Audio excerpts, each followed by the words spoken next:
Hello everyone. Think you know everything there is to know about Star Citizen? Today I'm talking about a recently released interview with Erin Roberts in Beijing. Well, the original interview is in Mandarin, and I confess I don't speak Mandarin. Fortunately, Space Tomato has spent 50 minutes deciphering the translation on its Discord server, and believe me, this video I'm describing is pure gold. If you want to know where this game is really going in the coming months, you're going to want to hear every word of this lengthy analysis. Here's the thing. We're all used to it, aren't we? When we hear about a CIG interview, we think, oh yeah, more vague promises, more marketing blah blah, more we're working on it with no precise date. We expect recycled content or even talking points we've heard 1,000 times before, but this time we've got some really concrete details. We're not talking about vague concepts. We're not talking about maybe one day. We're talking about systems in active development, mechanics that are becoming clearer, features that are taking shape. Oh, and for those wondering, who's the famous Erin Roberts? That's Chris Roberts' brother, yeah.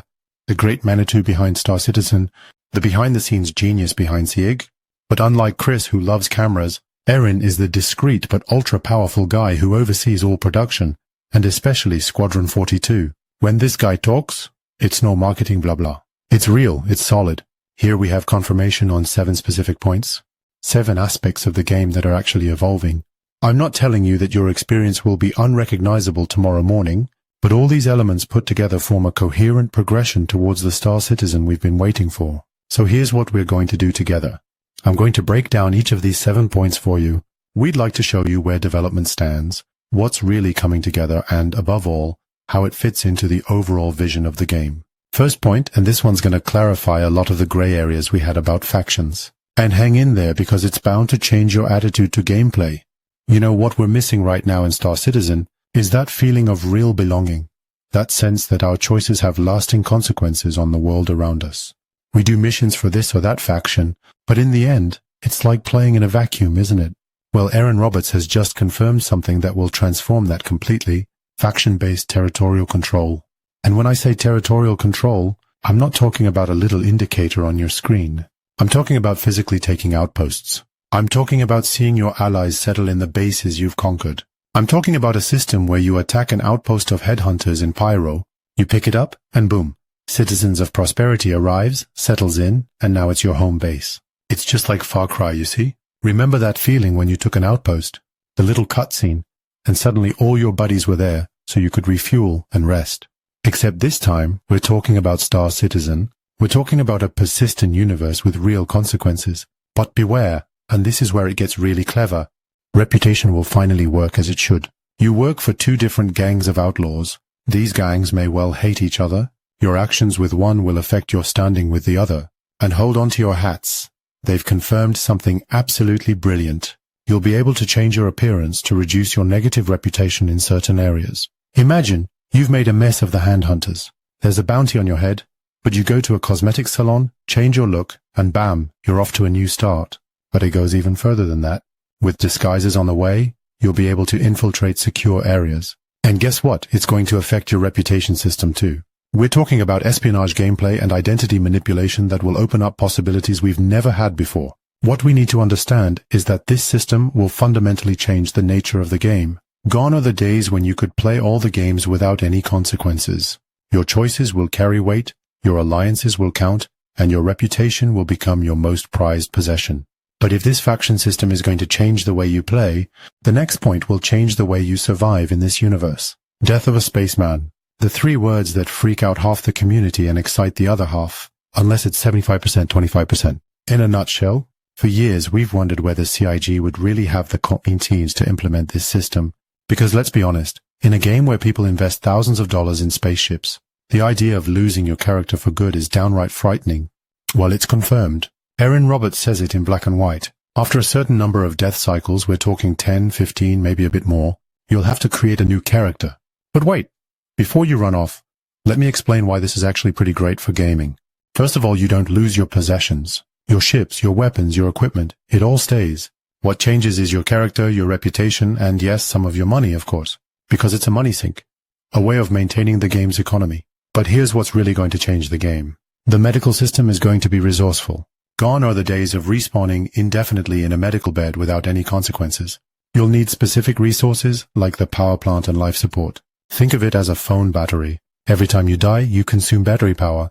And if you're running out of battery, well, you need a new phone. That means your little nurse in your red cutlass won't be able to resuscitate you indefinitely.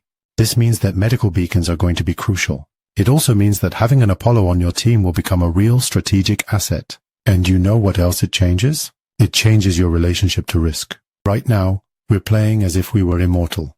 We're going headlong, myself included, because if worse comes to worst, we'll respawn, get our stuff, and go again. But imagine a Star Citizen where every battle can be punishing, where every dangerous mission makes you think twice, where saving a spitting buddy becomes a real tactical decision, the Star Citizen they're building. A world where your decisions count, where danger is real, where cooperation becomes essential. But all this is nothing compared to what they've revealed about Starim. And here we enter something that will literally bring this universe to life. Starim is formerly Quantum, the system we've been talking about for years, but never really seen in action. You know that frustrating feeling we all get? You arrive on a station, do your missions, leave again, and it feels like nothing ever changes. Let the world remain frozen, artificial, like a movie set, where nothing really lives when the cameras aren't rolling. Well, that's all over in principle. Erin Roberts has just confirmed that Starim will be creating dynamic events based on real-world statistics. And when I say real, I mean real. No more pirates in a zone. The system will automatically generate cleanup missions. Not enough responding security, more pirates will spawn, and the area will become progressively more dangerous. It's like an ecosystem. Imagine a pond, too many predators, the fish disappear. Imagine a pond, too many predators, the fish disappear. And here it's the same, but with ships and lasers. Take Nyx, for example. If Vanduul raids aren't regularly pushed back by players, the entire system will become increasingly hostile. We're not talking about a little indicator that changes color. We're talking about a fundamental shift in the gaming experience in this system. And hold on tight, Stanton, our safe little cocoon, our comfort zone, if you will. If we let Xenothreat land too often without reacting, Stanton could become a dangerous system if the accumulating threats are ignored. Do you realize what this means? This means that the universe will evolve according to our collective actions. It also means that in a year's time, Stanton could be unrecognizable from today, all because of our choices as a community. These events will also shape the game's storyline. No more scripted campaigns repeated over and over again. The story will unfold in real time, based on what you do and what you don't do, our successes, our failures. Imagine arriving in Pyro to discover that a civil war is raging, because players on the previous server made different decisions to you. Imagine each server having its own personality, its own event history. This is Starim's ambition, to create a universe that breathes, that evolves, that truly lives. But to make it work, they need new players who quickly understand these mechanics. And let's talk about how it intends to welcome these new players. Because let's be honest for a second, the new player experience in Star Citizen right now is pretty much a disaster. You land in a capsule hotel, you don't know where you are, you don't know what to do. The interface is a mystery, the controls a nightmare. And after 20 minutes, you'll be raging that this game isn't for you. But that's about to change. Completely. Erin Roberts gave precise details of the new onboarding experience. And frankly, that's exactly what the game needed. He even drew a comparison with Luke Skywalker. And believe me, it's not just marketing. The idea is that you start small, very, very small, in a village with simple local missions. You learn the basics, you get a land vehicle, you familiarize yourself with the interface, then move on to a larger spaceport, and only then do you board your first ship. From the smallest to the largest, this is pure genius. Instead of throwing you into the deep end with 50 different systems to understand simultaneously, they build your learning in layers. You master one mechanic, then the next, then the next. And the smartest thing of all is that they should vary the starting points. Once you start on a space station, another time in a city, another time on the frontier. Each experience teaches you different aspects of the game. But here's what's really going to make the difference. The starting zone is going to be ultra secure, probably in Hurston or somewhere in Stanton, with enhanced security so newcomers can learn without getting instantly scratched. And it doesn't stop there. The experience is going to be a narrative one. They'll guide you through different systems, different professions, with a real story that pushes you to explore every facet of the game little by little. You see, the problem right now is that Star Citizen is intimidating. There are so many possibilities, so many mechanics, that newcomers won't even know where to start. It's like being handed the keys to a Boeing 747 and being told to get on with it. But with this new system, he first intends to teach you how to ride a bike, then a car, then a truck, and finally a plane. Each step should build on the previous one, and that should have a fundamental impact on retention rates. Because how many people actually try Star Citizen and give up within the first hour? Too much, in my opinion. Too much. But with onboarding like this, with natural guided progression, with systems that can be learned progressively, we're finally going to have Star Citizen accessible to the general public. But all these big system changes are just the tip of the iceberg, because there were other announcements in this interview and little bombshells that will change your daily life in the game. Premier truc, le cargo loading automatique. And now, those who have spent hours hand-loading their hull C can breathe a sigh of relief. Because let's face it, we've all tried serious cargo trading once and thought, but I spend more time loading my cargo than selling it. Well, now you can hire guilds, specialized NPCs who will take care of all this for you. And, of course, it's a financial one. But that changes everything for big traders. And it goes even further. You'll be able to transfer your vehicles and ships to other locations without being physically present. No need to make 10 quantum leaps to get back the prospector you left at Desmares last week. It should be like a space moving service. You pay and your gear arrives where you need it. And it's really going to improve the logistics of the game. And then there's the insurance. Insurance, a vast debate. But they've confirmed what we saw at CitizenCon. You'll be able to insure just your ship or your ship plus what's inside. More expensive but more secure. And that's crucial, because the item retrieval system we have now will disappear. Gone are the days when you die and magically recover all your equipment. Now it's up to you to make it happen, or lose it. But here's my favorite revelation, direct bartering between players. No need to go through AUEC for everything. Want to swap ammo for food? You do it directly, physically, just like in real life. Imagine the scene. You're stranded on a hostile moon, your ship is stranded, and another player is passing by. You've got no money, but you've got the spare parts it needs. Bam, direct exchange, survival assured. It's going to create social interactions we've never had before. Temporary alliances, survival deals, a true parallel economy based on direct exchange rather than currency. And finally, a little bonus for players who love immersion. La radio in-game? Finally, you'll be able to listen to music, news and programs as you travel through space. You know that feeling in GTA when you're driving along and the perfect radio comes on at just the right moment? Well, get ready to experience it in Star Citizen, 30,000 kilometers above hardcore. But all these details, all these improvements are part of something much bigger. It finally paints a very clear picture of what Star Citizen will be like in the years to come. And this image is both exciting and terrifying. Exciting, because we're finally seeing the game's original vision come to life. Terrifying, because we realize the magnitude of the change that awaits us. Star Citizen is going to be a tough game. A game where mistakes have consequences. A game where cooperation is no longer optional, but essential. We leave behind the era of the casual sandbox and enter the age of brutal simulation. Same universe, completely different rules. It's exactly what this game needs. Because without real consequences, without authentic friction, Star Citizen remains just a space simulator. Pretty but hollow. But that also means you need to get ready now. Because when those systems arrive, and they will, those who have anticipated will have a huge advantage over those who have not. So how do you get ready? First, start thinking factions. Who do you want to join forces with? Which territory do you want to control? Because in a few moments, these decisions will determine your gaming experience. Next, think logistics. New insurance systems, automatic transport bartering, they'll create new business opportunities. And here, perhaps, is where the first to rush in will make their fortune. And above all, mentally, get ready to play differently. More carefully, more strategically. Because in the coming Star Citizen, careless improvisation can cost you dearly. Dearest, but here's what makes me most optimistic about all this. For the first time in years, we see so much IG with a clear, coherent vision. All these systems fit together perfectly. Factions power Starim, which generate events that create opportunities for organizations, that make death of a spaceman more impactful, that make cooperation more important. It's not just a collection of features, it's an ecosystem in the making. A real virtual universe with its own rules, its own consequences, its own life in short. So, yes, it's going to be harder.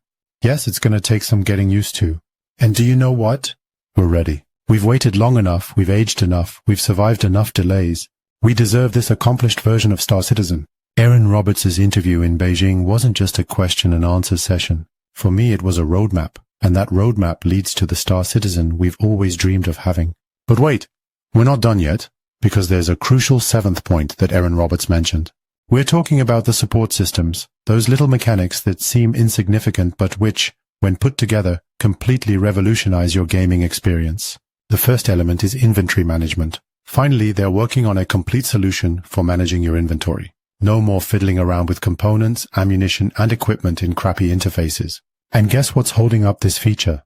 Squadron 42, of course. Once again, the development of Squadron 42 has a direct impact on Star Citizen. This gives us an idea of the amount of resources currently devoted to finishing the single-player game. Secondly, medical beacons are about to become crucial. With the new resource-based medical system, saving someone with a beacon is going to have a real impact. No more, I've just come to look because I've got nothing else to do. Now, when someone throws a beacon, it's a real SOS. Someone who really needs help and who will really consume your medical resources that will truly reward you for the risk you've taken. And they've confirmed a rating system for Intrepid 2 bips. Imagine developing a reputation as a reliable doctor. People trust you more. You become the 2 BP of space in your region. Thirdly, raids are back. Real raids, just like we talked about at CitizenCon 2023, not the scripted Siege of the Horizon style events. We're talking coordinated multiplayer operations, attacks on major installations, content that requires real strategic preparation and perfect cooperation. It's going to create a new type of gameplay, a new level of challenge that will separate the casual gamer from the hardcore player.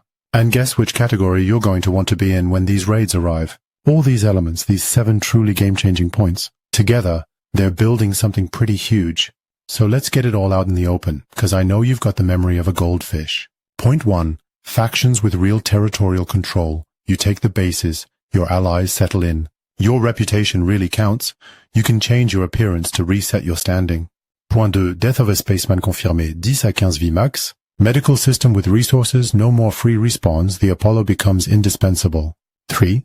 Starsim is on its way. The world evolves. Depending on your collective actions, Stanton can become dangerous. The story unfolds in real time. 4. Point 4. A new player experience. Onboarding façon Star Wars. Step by step, ultra-secure start zone. Natural learning. 5. The little revolutions. Cargo loading automatique. Transfer vehicles without being present. Modular insurance. Direct barter between players. Radio in-game. 6. Star Citizen gets tough. Cooperation becomes essential. The consequences are real. Get ready now. Now for point 7, the support systems. Inventory management refait. Medical beacons crucial. Raids return. Everyday gameplay transformed. That's 7 points in 2 words. It's not just news, it's your roadmap for the coming months. This interview with Erin Roberts is the confirmation we've all been waiting for. Star Citizen is finally becoming the game we funded over 10 years ago. So now it's your turn to play. Prepare your strategies, choose your alliances, adapt your gameplay, because the Star Citizen of the future is coming, and I think it's coming faster than we think. If you've learned anything from this analysis, please like the video, it helps me enormously. Subscribe now, and if you don't want to miss out on any Star Citizen analysis, don't forget the bell. And let me know in the comments what you're most looking forward to. For me, it's the faction system that really gets me going. And what about you? See you soon in the verse and here on YouTube for a new video.